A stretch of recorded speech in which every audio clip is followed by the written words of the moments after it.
Hey everyone, thanks for tuning in. If you're new here, consider subscribing.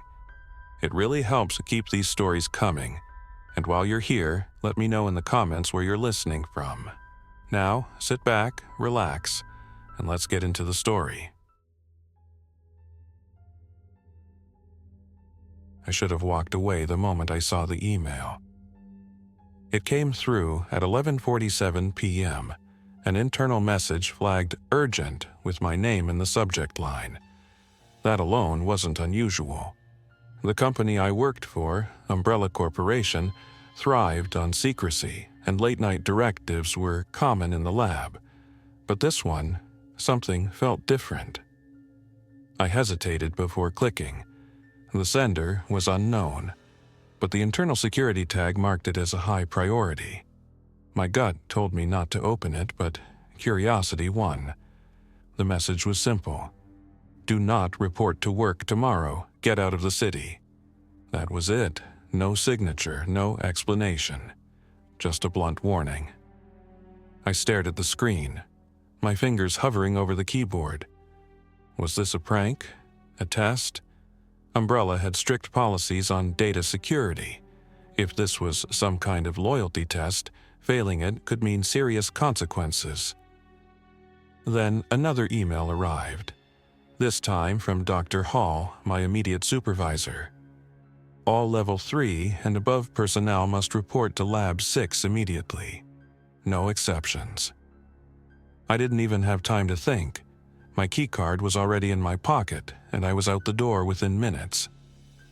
The facility, Umbrella's Raccoon City Research Facility, looked like a regular office building on the outside. Glass, steel, the usual corporate sleekness. But beneath the surface, deep underground, was where the real work happened. The elevator ride down to Lab 6 was unnervingly quiet. Even though the place operated 24/7, something about that night felt off. When the doors opened, I expected to hear the usual hum of machines, the chatter of lab techs running tests. Instead, silence.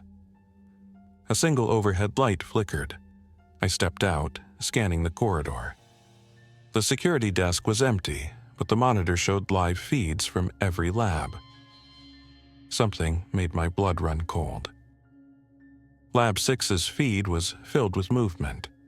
Dozens of researchers in hazmat suits rushing around, frantically sealing containment chambers. Red warning lights flashed across multiple screens, but the security desk's audio was muted. Then I saw it, a containment cell far in the back, with deep claw marks running across the reinforced glass. And inside, something was moving. The email's warning echoed in my mind. Do not report to work. Get out of the city. I should have left, but I didn't. Instead, I walked toward Lab 6, my ID badge shaking in my grip. That was my first mistake. The moment I swiped my keycard, I knew I'd made a mistake. The reinforced doors slid open with a mechanical hiss, and the first thing that hit me was the smell. Sterile chemicals mixed with something sharp and metallic. Inside, chaos ruled. Researchers darted between workstations, faces tight with panic.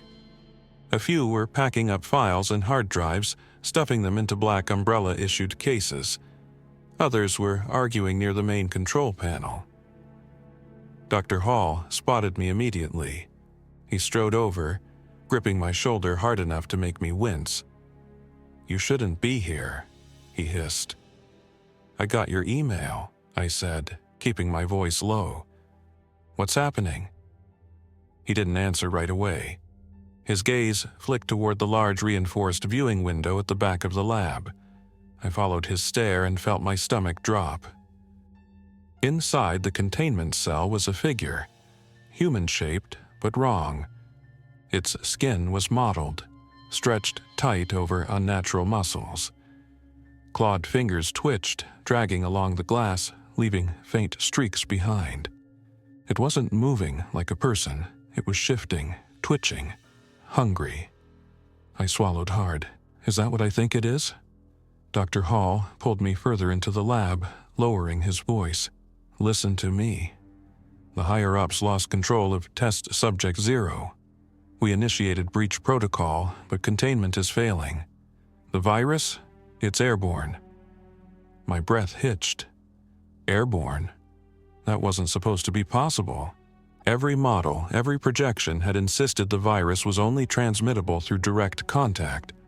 If it had gone airborne, it meant we were already too late. The lab's intercom crackled to life. Warning. Containment failure detected. All non-essential personnel must evacuate immediately. Dr. Hall cursed under his breath. Around us, the panic escalated. Someone shoved past me, bolting for the emergency stairwell. Another scientist fumbled with a hazmat suit, hands trembling too hard to fasten the clasps. Then, the worst sound imaginable. An alarm that had only ever existed in training drills. Breep, breep. Biohazard breach, Sector C lockdown engaged. Every exit slammed shut. The steel doors to Lab 6 sealed with an ominous clunk, trapping us inside. And then the screaming started. I spun toward the containment cell just in time to see the glass shatter. The reinforced glass wasn't supposed to break. It was designed to withstand everything. Explosions, heavy impacts, even acid. But as the crack spiderwebbed across its surface, reality hit me hard. We were never in control. A deafening crash filled the lab as the glass gave way, shards flying in every direction. Researchers screamed and scrambled backward, but the thing inside was faster. It launched itself out of the broken chamber, moving in unnatural, jerking motions. Its skin was pale and stretched too tight, as if the virus had burned away anything human. Its eyes, if you could call them that, were sunken, black pits that locked onto the nearest scientist. Dr. Morgan never stood a chance. The thing was on him in seconds, knocking him to the ground with inhuman strength. He barely managed to gasp before it. No, I can't describe that. It happened too fast, too violently. Blood sprayed across the lab. People ran, but the security doors were still sealed. We were trapped. Dr. Hall grabbed my arm. We have to get to the emergency vent system. I barely registered his words as another scream tore through the lab.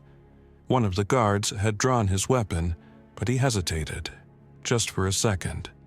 That was all the creature needed. It moved like a blur, slamming into him so hard that I heard the crack of impact. The gun clattered across the floor, landing near my feet. Instinct took over. I lunged for it, my fingers curling around the grip. My breath came in sharp gasps as I fumbled with the safety, hands slick with sweat. I wasn't a soldier. I wasn't trained for this. The creature lifted its head from the guard's now motionless form, sniffing the air. Then it turned right toward me. Dr. Hall shoved me. Run! I stumbled back as the thing lunged. My finger jerked against the trigger. Bang! The shot echoed through the lab. The bullet hit its shoulder, but it barely reacted. It didn't feel pain. I fired again and again. A third shot finally made it stagger, but not stop. Come on. Dr. Hall pulled me toward the side of the lab, where a maintenance hatch led to the lower levels. He slammed his ID badge against the scanner. Nothing. The lockdown had overridden clearance. Panic surged in my chest as the creature recovered, its head snapping toward us. I braced myself for the end. Then, with a loud hiss, the overhead sprinkler system activated, spraying disinfectant gas across the lab. The creature shrieked. Its skin sizzled where the gas touched it, its movements becoming erratic, uncoordinated. Dr. Hall didn't hesitate. He pulled a keycard from the fallen guard's belt and jammed it into the override panel. The hatch unlocked. Go! I didn't argue. I climbed in, Hall right behind me as chaos erupted above us. As the hatch sealed shut, muffling the sounds of screams, I knew one thing for sure. This wasn't just a containment failure. This was the beginning of the end. The maintenance tunnel was cramped, barely wide enough for us to crawl through. The air was thick with disinfectant gas and something worse, the metallic scent of blood from the lab above. Dr. Hall slammed the hatch shut behind us. "That'll hold for now," he muttered, but I could hear the doubt in his voice. I wiped sweat from my forehead, trying to steady my breathing. "Where does this lead?" "Sublevel 3, emergency access corridor." He moved quickly, leading the way through the narrow vent. If the system hasn't fully locked down, we might still have a way out. Might. That word sent a chill down my spine. We crawled in silence for what felt like forever, the only sound the faint hum of ventilation fans. My heart pounded in my ears, every nerve on edge. Then, ahead of us, a noise. A rhythmic thud-thud-thud, like something moving through the tunnels with us. I froze. Dr. Hall did too. We exchanged a look, neither of us daring to speak. Slowly, he reached for the small flashlight clipped to his belt and aimed it down the passage. The beam illuminated something that made my stomach drop. Handprints. Smudged and erratic, as if someone had been dragging themselves through the vent system. The prints were dark, wet, and recent. Dr. Hall turned off the flashlight immediately. We moved slower now, barely making a sound. Every inch of my body screamed at me to hurry, but I knew that whatever was ahead, it could hear us too. Then the tunnel shook. A metallic bang rang out just a few feet ahead, like something heavy had slammed against the wall. My breath hitched. The rhythmic thud-thud-thud came again, but this time it was closer. Too close. Dr. Hall whispered, "Don't move." I didn't, neither of us did. And then, from the darkness, something shifted. A face. Twisted, barely human, peering into the beam of faint emergency lighting. Its mouth hung open in a silent, unnatural grin. Its skin stretched thin over a skeletal frame. The eyes, clouded, but locked right onto us. It crawled forward, fingers scraping against metal, moving with impossible speed. Dr. Hall reacted first.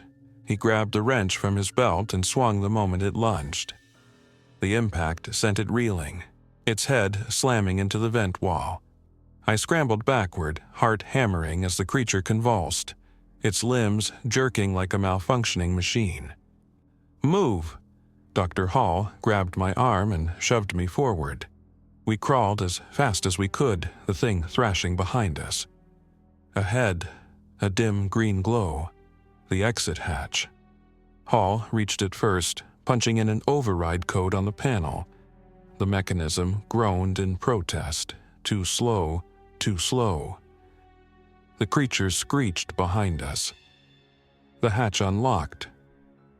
We fell through, hitting the cold floor of sublevel 3. Hall slammed his palm against the emergency seal, and the hatch slid shut with a heavy clang just as the creature threw itself against it. We staggered to our feet, breathing hard. I turned to Hall, chest heaving. What? What was that?" He didn't answer right away. When he finally did, his voice was grim. "That wasn't one of the test subjects." I felt ice crawl up my spine. "Then what was it?" He exhaled. "One of the researchers." I stared at him. He stared back. And in that moment, we both realized the truth. The outbreak had already spread. Sublevel 3 was supposed to be a backup access route for authorized personnel, an underground corridor connecting various sections of the facility. It was never meant to be used for escape. The emergency lights flickered overhead, casting sickly green hues against the metal walls. Every shadow felt alive, every distant noise a threat. Dr. Hall wiped sweat from his brow, his hands shaking. "We need to reach the security office. If the main lockdown hasn't overridden the lower-level controls, we can still get out." I swallowed hard. "And if it has?" He didn't answer. We moved quickly, footsteps muffled against the cold steel floor. The air was thick, stagnant, like the ventilation systems had already started failing. It was hard to tell if it was just in my head, but every breath felt wrong. The corridor split ahead. One path led toward the security office, the other to the morgue. A sound echoed from the second hallway, a faint, wet shuffle. I froze. Dr. Hall grabbed my arm, shaking his head. "Don't." The security office was just a few feet ahead. Hall swiped the stolen keycard against the panel. The door unlocked with a soft beep and we slipped inside. A disturbing discovery. The office was small but heavily fortified, thick blast-proof walls, reinforced shutters over the monitors. It was meant to be a safe zone for security staff in case of an internal threat. But there were no guards inside. Just 2 bodies. They sat slumped against the far wall, uniforms stained with something dark. Their weapons were still holstered. No signs of a struggle. Dr. Hall crouched beside one, checking for a pulse. Nothing. "No wounds," he muttered. "They didn't—" He stopped, his eyes widening. I followed his gaze. Their eyes. Glossy, unfocused. But something was wrong. The veins beneath their skin were blackened, branching out in jagged, unnatural patterns. They hadn't been attacked. They had turned without a single scratch. I took a shaky step back.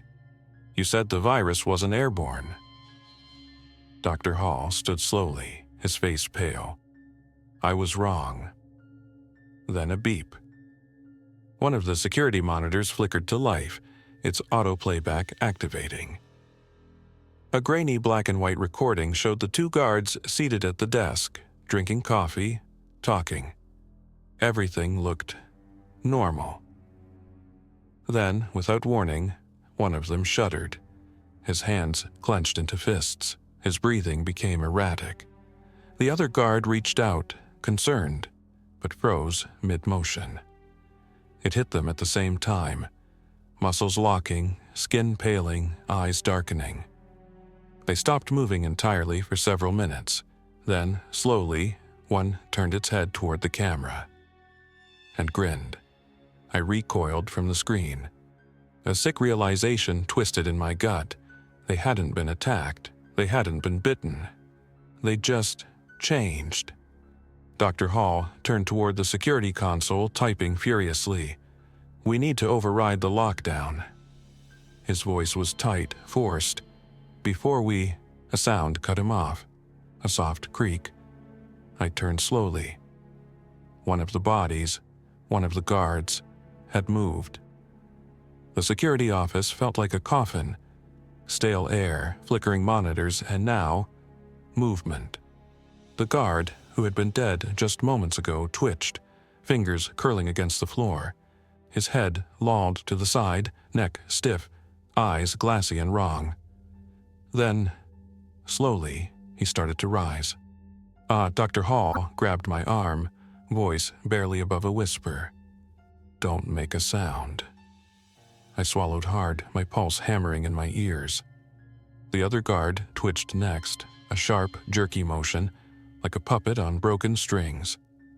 Then he moved too, slow at first, until his head snapped upward with unnatural speed, and locked eyes with me. My breath hitched.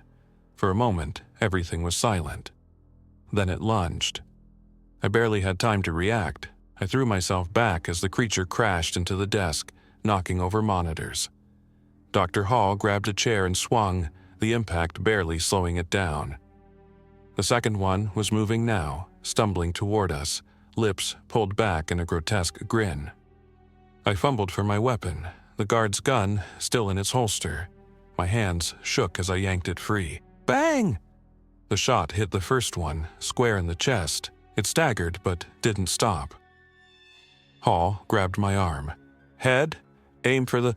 Too late. The second one was already on him.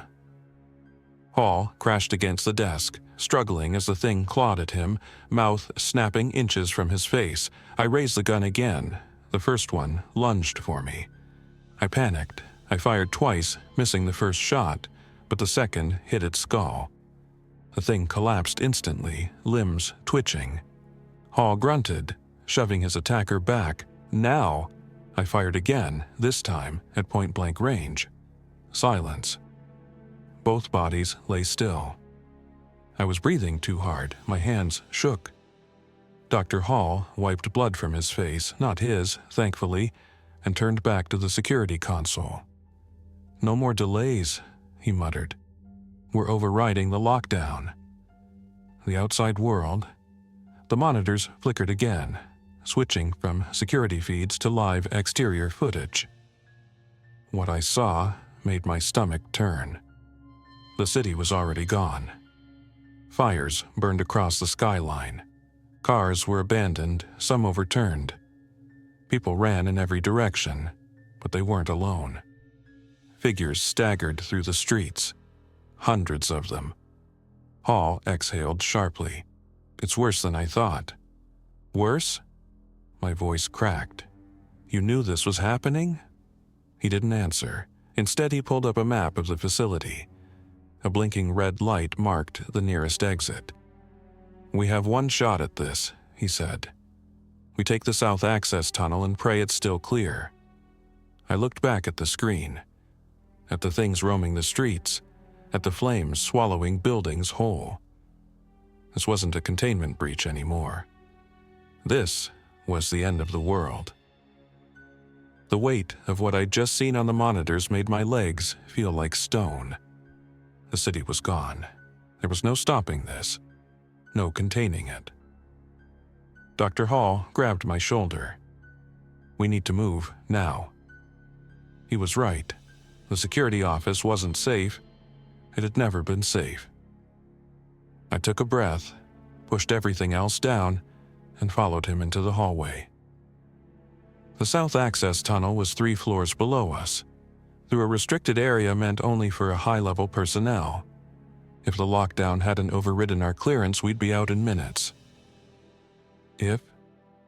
We moved fast. The halls were silent except for the hum of flickering overhead lights. No bodies, no creatures, just the distant muffled sound of alarms. It was worse than seeing them. At least then, I'd know where the danger was. We reached the stairwell and started descending. Every step creaked under my weight, and I had to force my breathing to stay steady. My hands were still slick with sweat from the security office. Dr. Hall whispered, "Once we reach sublevel 5, there's an emergency tunnel leading to the surface." I nodded, gripping the gun tighter. And if something's waiting for us, then we hope we have enough bullets. Something's down here. Sublevel 5 was darker than the rest of the facility. The emergency lights barely functioned, casting everything in long, flickering shadows. I hated it.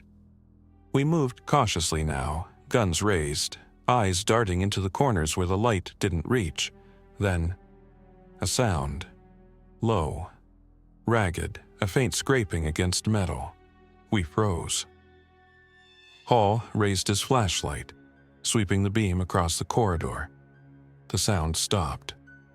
Then, from the far end of the hallway, a shape.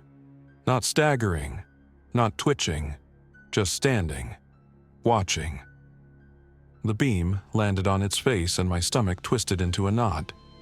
Not one of the infected, something worse. Its body was wrong. The lab coat it wore was shredded, but its skin, stitched together, reinforced, looked almost like armor. Its hands were unnaturally long, fingers curled like claws, and its eyes, flat, empty, calculating. Not mindless. It knew we were there. I raised my gun. What "What is that?" Dr. Hall whispered, "Prototype, unfinished. It was never supposed to leave containment." The thing tilted its head, and then it moved. Not lunging, not sprinting, just walking. Slow, deliberate, like it had all the time in the world. "Run," Hall whispered. I didn't argue. We sprinted down the hallway, shoving past overturned equipment. The door to the tunnel was ahead, 20 feet away. 10. I heard it behind us now, the slow, steady thud of footsteps. No rushing, no scrambling, just persistence. Dr. Hall slammed his badge against the panel. Nothing. Red light, locked. "Override, now!" I turned, raising my gun. The thing wasn't running. It didn't have to. It knew we were trapped. Hall cursed under his breath, typing furiously into the keypad. The thing kept coming. I fired. The bullet hit its shoulder. Nothing. Another to the chest. It barely flinched. Then, green light. The door slid open just as the creature reached us. We threw ourselves inside, and Hall slammed his hand against the emergency seal. The door locked with a heavy clang. Silence. I stepped back, chest heaving, ears ringing. On the other side of the glass, the creature just stood there, watching. Then, slowly, it reached up and pressed one hand against the reinforced window. Its fingers curled slightly, just enough to make a sound like nails on glass. A slow, deliberate scrape. Then it turned, walking back into the darkness. Dr. Hall exhaled. It let us go. I stared at him. What? It could have run. It didn't. His face was pale. It's not like the others. It's thinking. That was worse. I turned toward the tunnel ahead of us, the final stretch to the surface. I had a feeling that whatever waited on the other side might be even worse than what we'd left behind. The tunnel stretched ahead, long and dimly lit, its walls lined with thick steel plating. It was a direct route to an unregistered exit, meant for emergencies just like this. But I had a feeling Umbrella never intended for anyone to make it out. Dr. Hall and I moved quickly, our footsteps echoing in the tight space. The air felt heavier here, thick with dust and something else, something stale. We weren't alone. I didn't say it, didn't have to. The feeling prickled along my skin like electricity, a certainty deep in my gut. Something was waiting for us at the end of this tunnel. Too late to turn back. Hall whispered, "We're almost there." 100 yards ahead, the tunnel sloped upward to a security checkpoint. Beyond that, freedom. A dull hum filled the air as we approached, the old lights overhead flickering erratically. Hall rushed to the terminal, swiping his keycard. A pause. Then, green light. The exit door unlocked with a sharp hiss, and I almost collapsed with relief. Then the lights died. Pitch black. I froze. Hall sucked in a sharp breath. Then, footsteps. Not from behind us, from ahead. Slow, measured, coming from the now open exit. A silhouette took shape in the dim emergency glow. Tall, massive, and unmistakably designed for one purpose, the last obstacle. It stepped into the tunnel fully, and I felt my breath leave my body. An Umbrella enforcer, one of the company's solutions to problems like this. It wasn't infected. It wasn't mindless. It was here to clean up the mess. Hall grabbed my arm. "We run. Now." I didn't argue. We bolted, sprinting for the exit.